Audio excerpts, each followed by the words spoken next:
Good morning, guys. Hope you're doing well. I'm also doing fantastic, very well. So back still on the very same paper of which I've shared with you. So today I've decided that I'll go through over how to answer the multiple choice questions, right? So yeah, for everyone to see. So this is 2021 semester 1 test 2. Right, so this was out of 100 marks, guys, right? So the most important thing whenever you write, you must make sure that you prepare all the necessities that you will use and you are very alert about time management when you're about to upload your work, that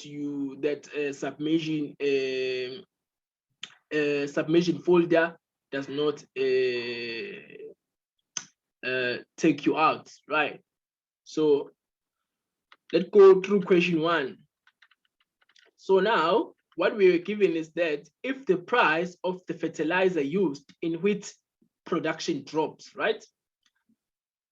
But the marginal productivity of the fertilizer in wheat production increases, the equilibrium price of the wheat flour will, it's either it will rise, it will fall, it will remain fixed or be unpredicted. So what we see, this is under the shifters of supply. Why it is under the shifters of supply? So these are the input, these are the input resources, right? Because we see this is the fertilizer. So the fertilizer is one, it's used as the input, yes, as the input prices. So you must know how if the input prices behaves and what will happen to the price of the commodity, right? So I've just shared this as an example to see. So learn what we're given is that it shows for example, that the change in the resource or input prices. In this case, they say if the price of the fertilizer rises, the supply curve for wheat or maize shift to the left of the increase in the price of an input into a wheat or a maize production. So in this case, it is an inverse case and what we are given.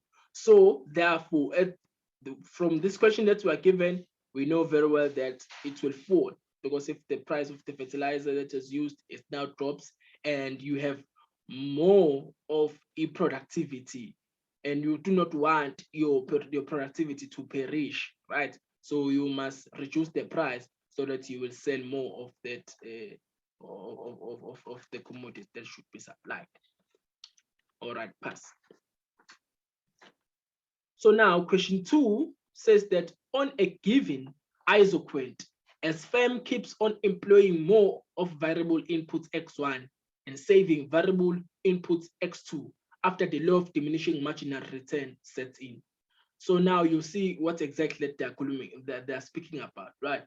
So they're speaking about the input, right? So this is based on what? On the input on the rate of inputs, or the rate of input substitution, right? The fact that as you are making use of more of unit 1 or X1, you should save other units of X2 so that you can keep the marginal rate of input substitution at a constant rate between the given product. So they say more quantities of X1 must be used for each until X2 is saved, which is wrong. But less and less quantities of X1 must be saved for each of the unities of X2 to be saved. So it is more explained by the rate of input substitution. All right, pass. Question 3 says that suppose the total fixed cost is 21,000, right? Remember what they say, the fixed cost. They're speaking about the fixed cost here, right? They're speaking about the fixed cost. The fixed cost, suppose the total fixed cost is 21,000. The total variable cost is, and the total variable cost is 41,000. Then output price is 11 Rand per unit. So this is your P. And the quantity, the quantity of the output is 2,600 units. So this is your Q.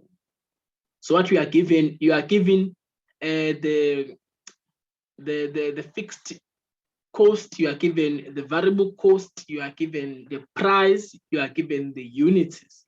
And given this data, this firm will be advised to. So you see, with this firm, you are not told with this firm operates on a long run period, or this firm operates on a short run period. So if this firm operates on a long run period, you should remember that the only thing that will vary is that you will look at it's either you stay in the business to save you stay in the business. It's either you stay in the business to minimize losses, or you just exit if it's in the long run. But in the short run, it's either you stay in the business, you save the available fixed cost, or either if you stay in a business, you stay in a business to save the fixed cost, could be the machineries, the land, insurances, and all of that you had paid already as you getting into the production, or you shut down, right? Those are main differences. But in the case of a long run, you stay or you exit. In this case of a long run, in this case of a short run, you stay or you shut down. So shut down and exit, those are different things. Right, so what we see now, we need to solve this problem. Given what, so it's either you stay in a business to make profit, you shut down to save the variable cost, you stay in a business to minimize cost, you shut down to save the fixed cost, you shut down to save the variable cost. So those are the 5 options that were given. But then,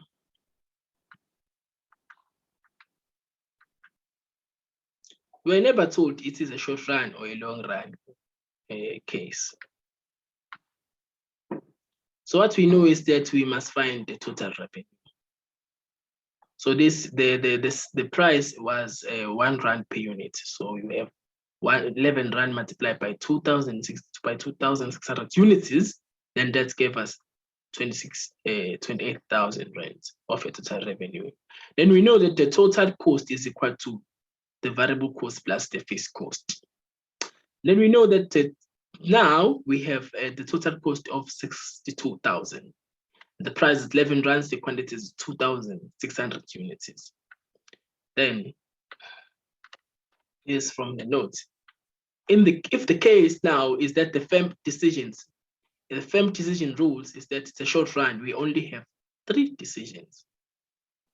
If we found that the P is greater than the average, it's greater than the average total cost, or that the total revenue is greater than the total cost, make profits and continue producing. But let's go and see. If we look at our total revenue, you see that the total revenue is 28,600. It's 28,600. But look at the total cost. You see that the total revenue is less than the total cost. So the first decision is out, that you must make profits and continue producing. And if you go to the options, they say stay in the business to make profit. So this one is out already. I'll put it with another. So this one is out. It's not there. You cannot stay in the business to make profits because your total revenue is less than the total cost, right? Sure, everyone sees. Now we can see that. But let's look. If the average variable cost is less than the price, and also the price is less than the average total cost. So this is the total. This is the total variable cost that This is the total variable cost that we're given. Or it's an or case of which you have a total variable cost.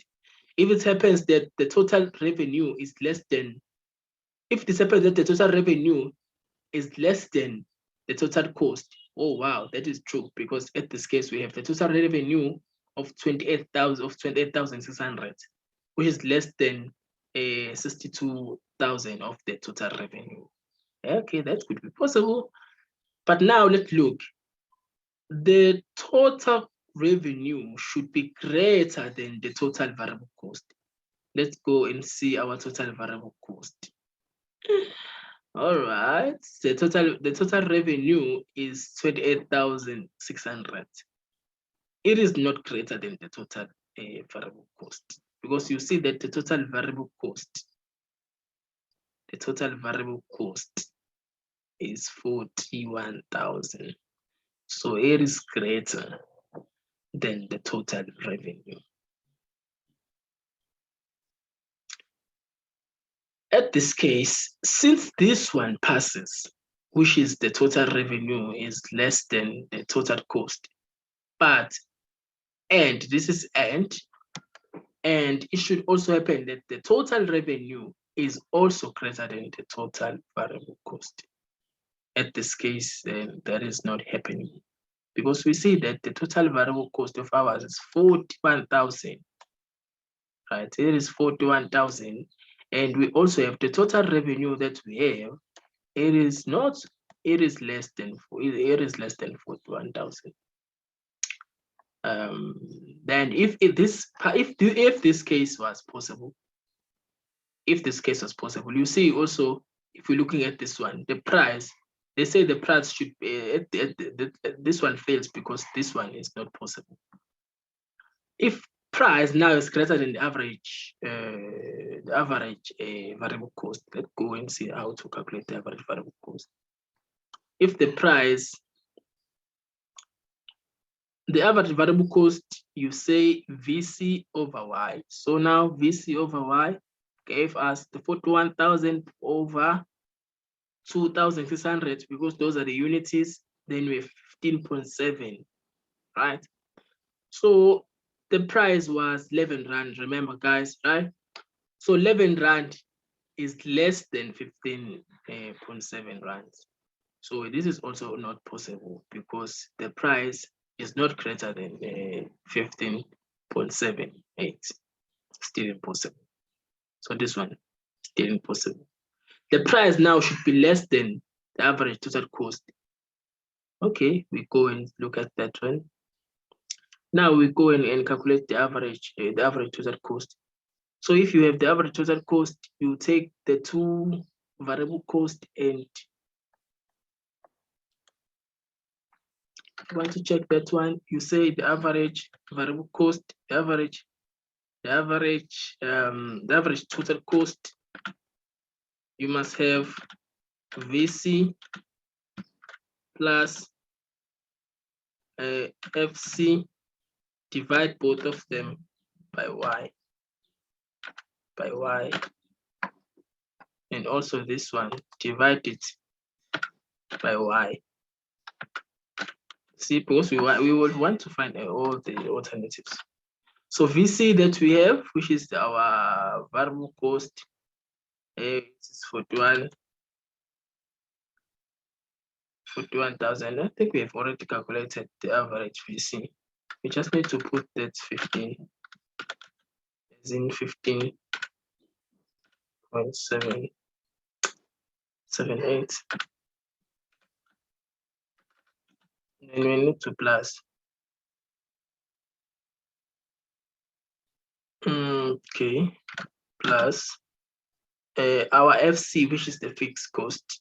Now, when we put our fixed cost, we go and search for our fixed cost. And then our fixed cost, in this case, total fixed cost was 21,000. And we go check 21,000. 21,000 divided by 2,600 units. We should add this, and this one will give us our average total cost. Then let's go and see when we calculate. Right.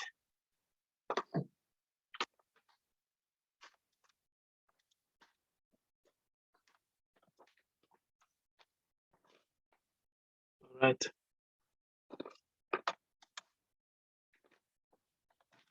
Let's calculate them with you guys. Let's see. So we had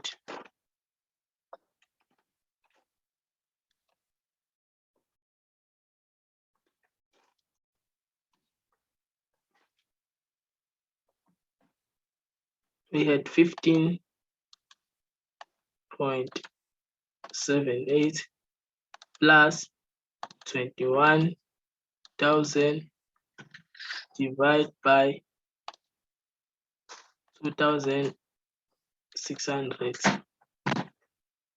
Then this one gives us 23.8. 23.87. Okay, so it's 23.9. Okay, so we have 23.9. Then we should see what exactly 23.9. Let me share again. 23.9.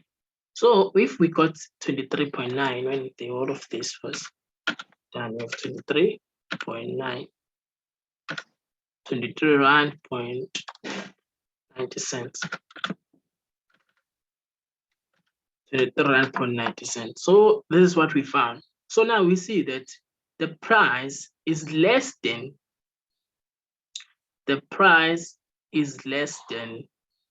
now yes, it's true that the price, our price, remember that the price that we have, it is true that it is less than,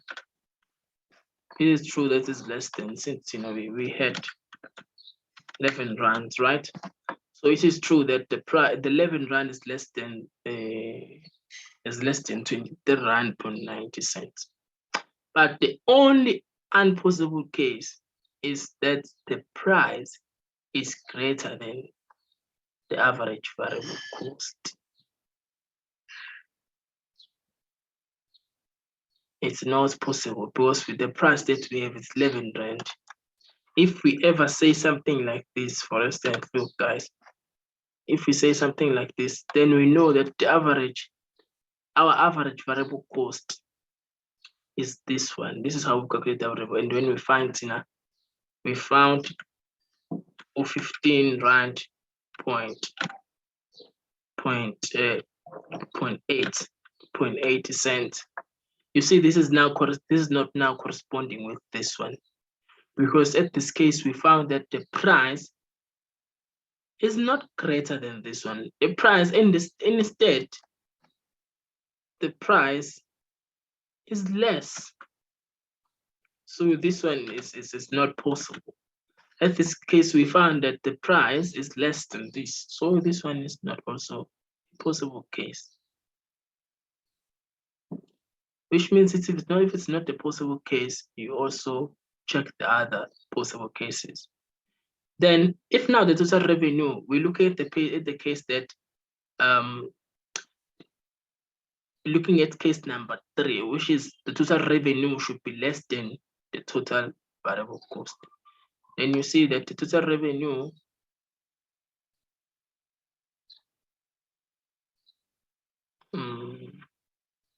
okay, the total revenue, the total variable cost, is 41, right? It's 41,000. And it's also greater than the total revenue. Yes, this is going to be true, because if you see that the total revenue, the total variable cost is 41,000, and it's also greater than the total revenue, it's true. And P is less than average variable cost. Yeah, that is true. The final decision is that you shut down.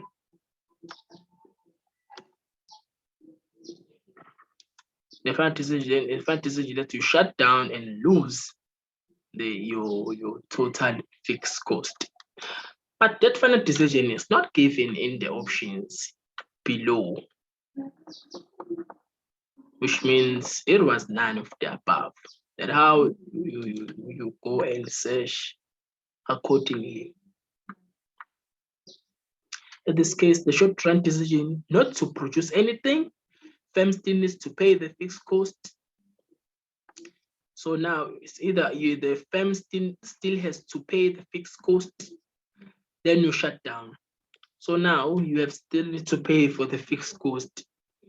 So the firm still has to pay for the fixed cost. But let's check something that do correlates with the fact that you still need to pay. But then they say shut down to save the variable cost. If you shut down to save the variable cost, since you have this one is saying shut down and lose the total fixed cost. Then you stay in the business to minimize loss. You shut down to save the fixed cost. But that decision was say shut down and lose the total fixed cost. This one is saying shut down to save the variable cost.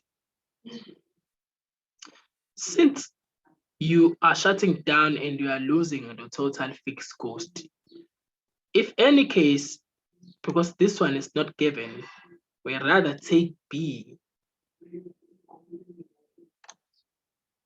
We rather take B because B is saying that you have to shut down to save the variable cost. Since you have already, the situation is already putting you that you have already lost your total fixed cost. You have lost them, but rather save these ones. You've shut down already, so B is appropriate.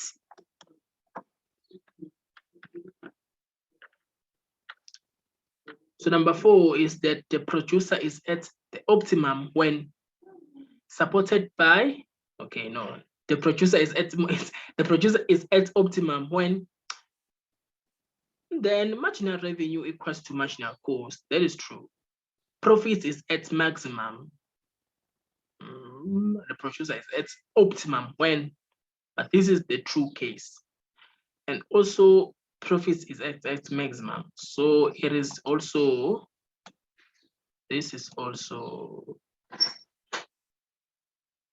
a true case. When you have the profit, it's also at maximum. And you may find it also the producer is at optimum. But the short run loss is at minimum. Short run loss is at minimum. Short run loss is at minimum. Marginal input cost equals to the marginal value of the product. Marginal input cost equals to the marginal value of the product. And this is also possible. And also this is possible. So all of the above is the true answer. Supporting the one for the marginal revenue equals to marginal cost, if anyone doesn't know, this one comes from the fact that supported by that profit maximization rule, it's the profit rises whenever the production of an extra unit of an output adds more to the revenue than it adds to the cost. At this case, it's where you will find that the profit maximization rule says that the marginal cost is equal to the marginal revenue. The slope of the total curve, that is not important, but all the given options, they are true, guys. So now for the last one, it says that as the marginal rate of input substitution is for the input relationship P1, then what exactly is for the product relationship? Is it the slope of the isoquant with the slope of the production possibility curve, or it is the production possibility fronting? That is what we need. Something that has to do with the production possibility fronting. Because you know that the production possibility funds have already provided the slide for you, that the production possibility function, PPO shows the technical feasible production options. This curve shows the maximum combination of the product 1 with product 2 that can be produced from given quantities of resources. And you are also aware that it is for product relationship, which means that it's also a good case of the production possibility frontier. Then, since we are speaking about the products, they are all falling, maybe all of them that are falling under the competitive product relationships. So now, possible answer is B. Then that is how I wanted you to guys to know about multiple choice questions. Then thank you, but along the day, I'll also continue with the other questions.